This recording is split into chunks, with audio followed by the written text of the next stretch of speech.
نحمده ونستعينه ونستغفره ونعوذ بالله من شرور انفسنا ومن سيئات اعمالنا من يهده الله فلا مضل له ومن يضلله فلا هادي له واشهد ان لا اله الا الله وحده لا شريك له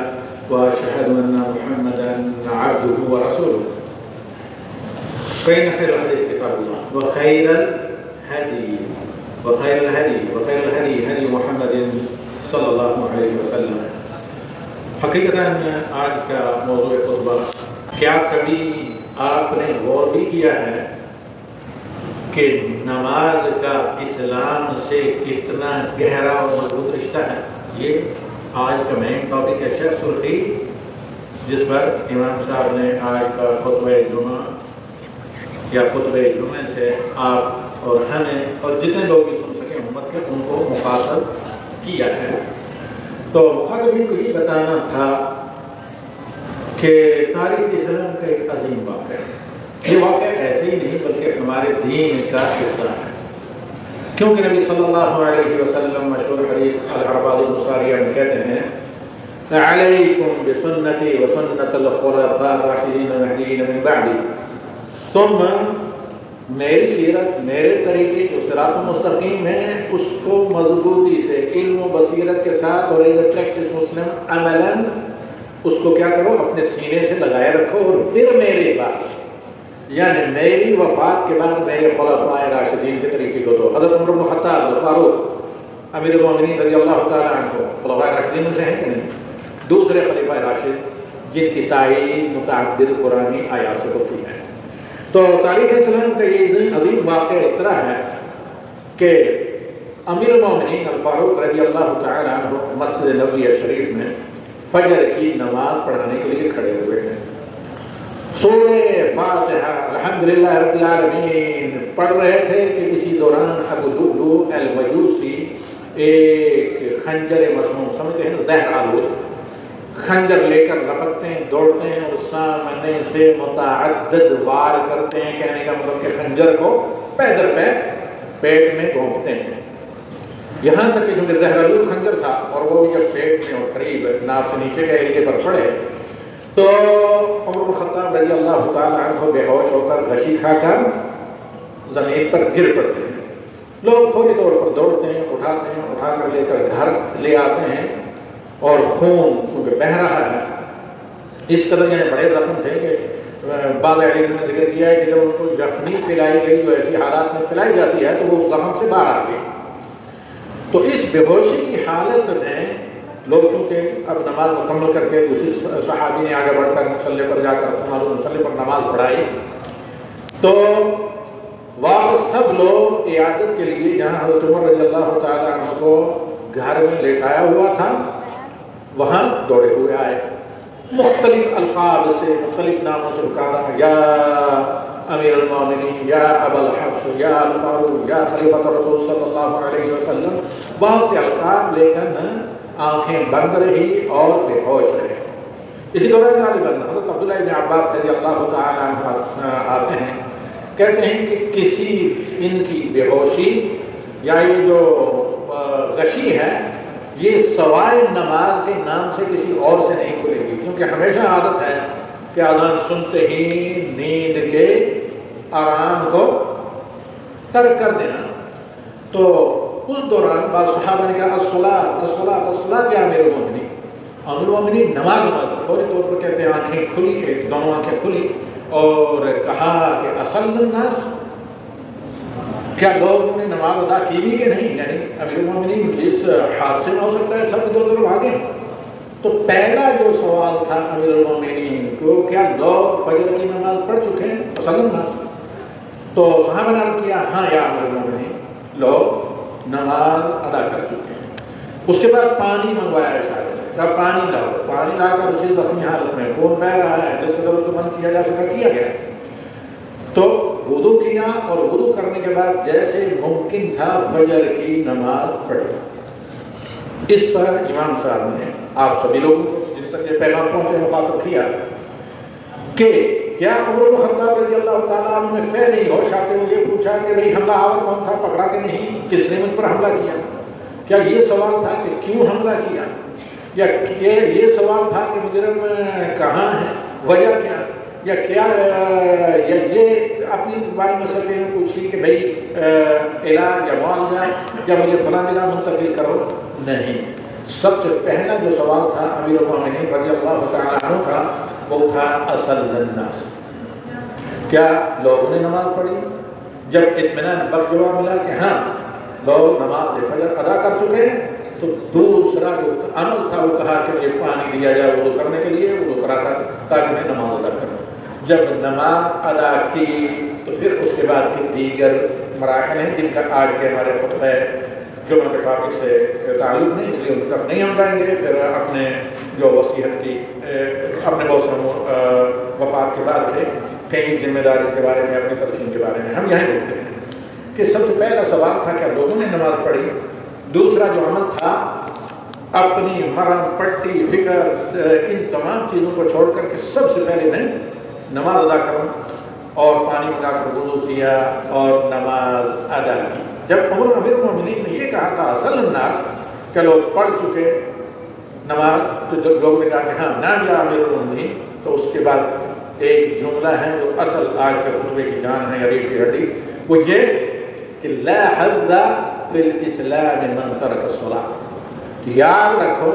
اسلام میں ذرا برابر بھی جگہ نہیں ہے ایسے انسان کی جو نماز چھوڑ دے، جو تارک صلاۃ ہو، لا حظ لہ فی الاسلام، اس کے لیے ذرا برابر بھی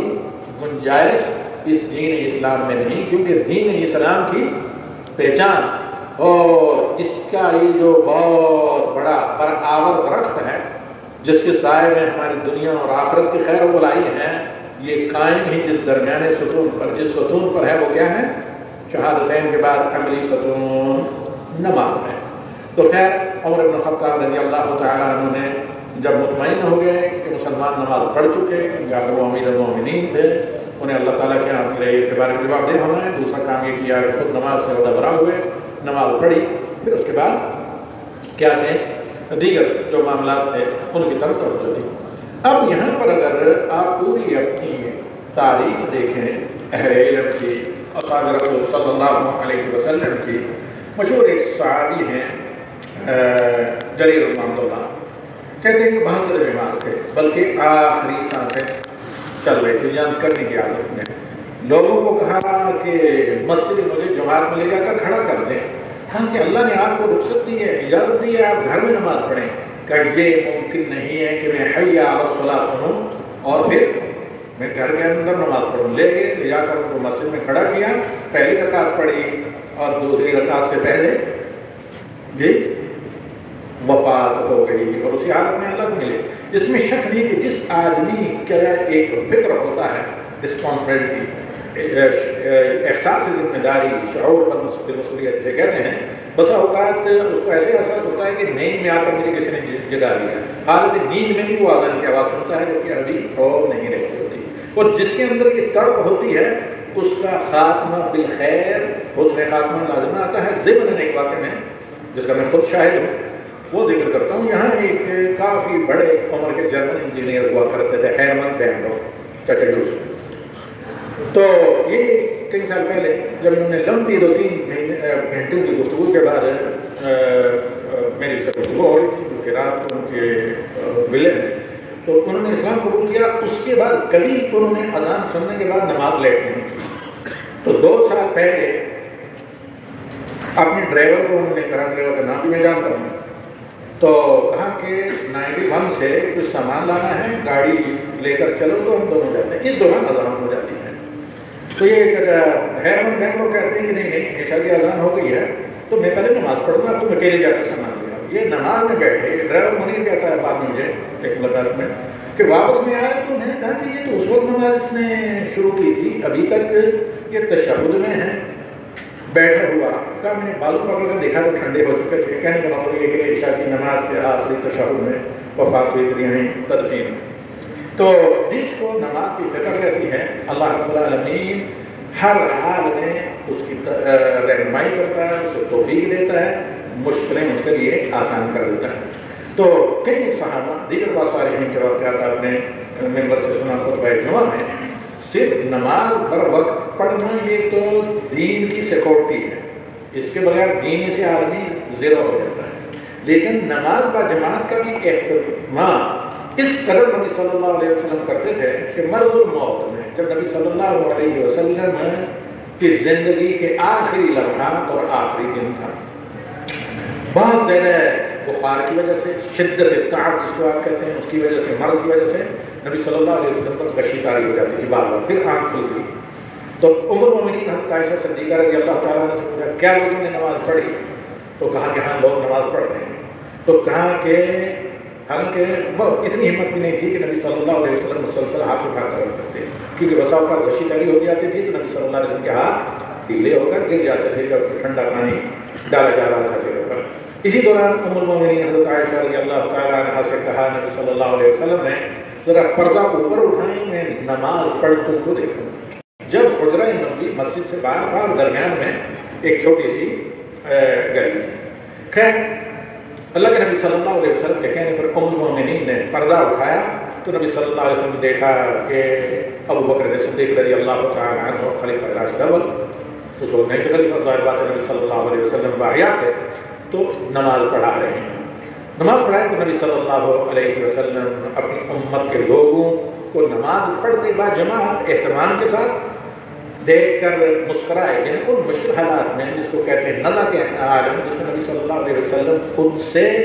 بیٹھ بھی نہیں سکتے تھے، حضرت عائشہ کے سہارے لیٹے ہوئے تھے نیم دراز، تو اس وقت بھی اللہ کے نبی صلی اللہ علیہ وسلم نے جب اپنی امت کے لوگوں کو با نماز جماعت ادا کرتے حضرت بکر کی امامت نے دیکھا تو مسکرائے کہ ہاں، جب دیکھا کہ میری امت جب نماز قائم کر رہی ہے تو نماز کے قیام میں سے باقی جہاں بانی اور دنیا اور آخرت کی ہر خیر کا قیام ہوتا ہے، جہاں نماز کا ستون کمزور پڑا یا اس کے بیس یا اس کی جڑیں ذرا کھنکھنانے لگی تو وہیں پھر دین اور دین کے دعوے داروں کو بھی وہ حال ہوتا ہے جو آج ہم بہت اچھے طریقے سے دیکھ رہے ہیں۔ اس پر امام صاحب نے، میں وہ باتیں نقل کر رہا ہوں جو امام صاحب نے کہی، آپ سب کو مخاطب کر کے کہا کہ کیا آج اگر امت کا پردہ نبی صلی اللہ علیہ وسلم کے سامنے کھولا جائے تو کیا امت نوجوانوں کو سوشل میڈیا واٹس ایپ دیگر ٹک ٹاک پر نماز کے وقت اذان کے ہونے کے وقت مشغول پائے گی یا مسجد پائیں گے نبی صلی اللہ علیہ وسلم مسکرائیں گے یا غم زدہ ہوں گے؟ کیا نبی صلی اللہ علیہ وسلم پر اگر آج امت کا پردہ منکشف کیا جائے، امت کا پردہ ہٹا دیا جائے تو اذان ہونے کے بعد جو دکانوں میں تجار تجارت منہمک ہوتے ہیں سوائے انہیں لوگوں کی جیبوں کے علاوہ کیا کسی اور چیز پر نظر ہوتی ہے؟ آج اگر اللہ کے نبی صلی اللہ علیہ وسلم پر امت کے نوجوانوں کا پردہ کھولا جائے تو کیا مختلف کھیل کے نظام اور کھیل کی جگہوں میں ملائل میں لاہ میں ان کو مشغول نہیں پائیں گے؟ آج اگر امت کا حال اللہ کے نبی صلی اللہ علیہ وسلم پر منکشف کیا جائے تو امت ہر فضول کام واحیات میں آپ کو نظر آئے گی، سوائے اذان کے بعد مسجد میں۔ جب کسی نے مجھے ایک انٹرنیشنل سفر میں کہا تھا کہ مسلم دنیا کی تو حال یہ ہے کہ some old age person they are with strict moving to the mask, کہ ایک وہ ہم تو بہتر ہیں، اگرچہ 15% کسی جگہ ہیں، کم از کم ہم سب لوگ مسجدوں میں جاتے ہیں، لیکن مسلم دنیا کے بہت سے ممالک میں، بلکہ یہ مصر کا ذکر کیا گیا تھا، وہاں سے ہم آ رہے ہیں تو صرف چند بوڑھے لوگ لاٹھیوں کے سہارے مسجدوں کی طرف جاتے نظر آتے ہیں، باقی نوجوان کو فضولیات میں نظر آتے ہیں۔ تو خیر اس کے بعد آگے امام صاحب نے کہا کہ ہم اگر اپنی تاریخ دیکھیں تو اہل علم ہمارے سلف صالحین نماز با جماعت کا بہت اہتمام کرتے تھے، یعنی اس کی کیئر کرتے تھے، جلدی نماز با جماعت کو ہاتھ سے نہیں جانے دیتے تھے۔ واقعہ بہت سے اہل علم کا بیان کیا، ان میں سے ایک واقعہ ہے عبداللہ القواریری رحمہ اللہ، یہ بہت بڑے عالم تھے بصرہ کے، اور ان سے یہ امام بخاری رحمہ اللہ اور امام مسلم کے شیوخ اور اساتذہ میں سے ہیں۔ کہتے ہیں کہ کبھی نماز با جماعت نہیں چھوٹی۔ سعید بن مسیب جو حضرت ابو ہریرہ کے زمانے تھے، ایک واقعہ میں کہنے لگے کہ 28 سال میں نے مسجد نبوی میں کسی کی یہ بیک سائڈ یعنی گردن پیچھے سے نہیں دیکھی تھی۔ الغرض عبداللہ القواریری رحمہ اللہ جو امام بخاری اور مسلم کے علم حدیث کے استاد ہیں، یہ کہتے ہیں کہ اللہ کی کرنا کے عشاء کی سے کچھ پہلے میرے گھر کچھ مہمان آ گئے، ظاہر بات ہے طلاب علم ہوں گے جو کچھ علم حدیث لینے کے لیے آئے ہوں گے، کہا اتنے مصروف ہو گئے پتہ نہیں چلا کہ قریبی مسجد میں جب ہم نکلے تو جماعت ختم ہو چکی تھی۔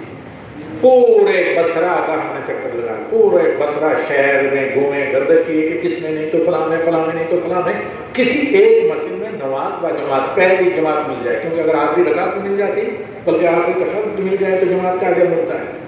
ساری بصرہ کی مسجدوں میں گھوم پھر کر جب سب مسجدوں میں عشاء کی نماز ختم ہو چکی تھی تو واپس اپنے گھر پہنچے۔ گھر پہنچے تو میں نے بہت دکھ تھا چونکہ کہ نماز با جماعت مس ہو گئی ہے، تو پھر مجھے نبی صلی اللہ علیہ وسلم کی حدیث، چونکہ یہ عالم حدیث کے علماء حدیث محدثین میں سے کہتے ہیں، یاد آئی کہ صلاۃ الجماعت تفضل علی صلاۃ الفرد ب27 درجہ، یہ بھی ہے اور 25 درجہ دونوں، لیکن امام صاحب نے اس کا ذکر کیا کہ عبداللہ قواریری رحمہ اللہ نے کہا کہ اکیلے آدمی کا نماز پڑھنا جماعت کے ساتھ نماز پڑھنے کے مقابلے میں، جماعت کے ساتھ نماز پڑھنا اکیلے نماز پڑھنے، منفرد نماز پڑھنے کے مقابلے میں کتنا ہے؟ 27 درجہ زیادہ ہے۔ کہتے ہیں کہ میں نے عشاء کی نماز کو 27 ٹائم پڑھا کہ کم از کم میرا یہ دکھ کم ہو کہ میری جماعت کیوں چھوڑ گئی۔ اس کا ہرگز یہ مطلب نہیں ہے کہ آپ لوگ ایسے پڑھنا شروع کر دیں، یہ ان عالم کا اجتہاد یا ان کی ایک جو دکھ تھا نماز چھوڑنے کے لیے، یہ بتایا جا رہا ہے یہاں پر۔ کہتے ہیں کہ میں 27 دفعہ عشاء کی نماز کو دہرا کر جب لیٹ گیا، سو گیا، تو اس کے بعد رات میں خواب میں کیا دیکھتا ہوں کہ میں گھوڑی پر سوار ہوں اور دوسرے لوگ زبردست قسم کے جو فجور ہوتے ہیں گھوڑوں پر سوار ہیں، تو میں بہت کوشش کر رہا ہوں، مار رہا ہوں ان کے ساتھ ملنے کی، لیکن پھر میں پیچھے رہ جاتا ہوں۔ پھر ایک آدمی نے گھوڑ سوار تھے جو آگے تھے، سارے میں سے آگے جا رہے تھے، میں پیچھے، تو انہوں نے کہا کہ کیوں آپ مشقت اٹھا رہے ہیں، مطلب اپنی گھوڑی کو مار مار کے ساتھ ملنے کی کوشش کر رہے ہیں، آپ ہمارے ساتھ نہیں مل سکیں گے۔ کہا وجہ کیا ہے؟ کہا وجہ یہ ہے کہ ہم نے با جماعت نماز پڑھی ہے اور آپ نے بلا جماعت عشاء کی نماز پڑھی ہے۔ تو اس سے بتانے کا مقصد یہ تھا کہ نماز جماعت کی اہمیت کتنی ہے، اور کچھ بھی نہ ہو، آج ہی ہمیں اور آپ کو یہ کہا جائے کہ فرض کر لیتے ہیں، یہاں ایک مثال ہم دیتے ہیں کہ بہت سے لوگوں پر طرح طرح کے جرمانے وغیرہ ہوتے ہیں کہ نہیں، تو اب اگر کسی کو کہا جائے کہ اتنے سال سے جو آپ لیکن رہ رہے ہیں، آپ کو الطاف خسروانہ کے ذریعے، شاہی فرمان کے ذریعے سب کچھ بالکل معاف کیا جاتا ہے، آپ ایسا کریں کہ فلاں ایک کوپن فلاں جگہ مل رہا ہے، وہ کوپن لا کر دے دے، تو بس آپ کی ہسٹری بالکل کلیئر۔ تو یقیناً میرے خیال میں جان کو خطرے میں ڈال کر آدمی کوشش کرے گا جانے کی بہت، کیونکہ اس کا جو بہت سے واقعات ہمارے سامنے پیش آتے ہیں۔ تو اللہ کے نبی صلی اللہ علیہ وسلم فرماتے ہیں کہ افضل ما یسأل به المرء یوم القیامہ الصلاۃ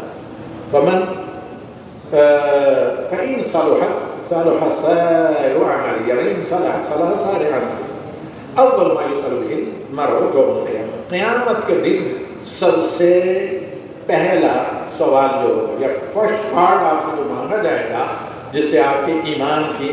اور جہنم سے بچنے کی سیکورٹی یا ID کے طور پر آپ سے لیا جائے گا، وہ نماز ہے۔ نماز کا عمل نامہ آپ کا درست ہے تو سارے اعمال درست، اور اگر نماز خراب نکلی، اس کو آپ نے پڑھا ہی نہیں یا صحیح طریقے سے نہیں پڑھا، تو سارا بیڑا گرک، کہیں گے پھر آگے دائیں طرف قدم نہیں جا سکیں گے، پھر بائیں طرف جائیں گے، اور بائیں طرف سے غار جہنم و دوزخ سے اللہ تعالیٰ ہمیں تمام امت کو بچائے۔ اللہم اغفر لنا ولی جمیع المسلمین۔ اسی مرحبا اتفاق کرتے ہیں، وصلی اللہ علیہ وسلم، الحمد للہ رب العالمین۔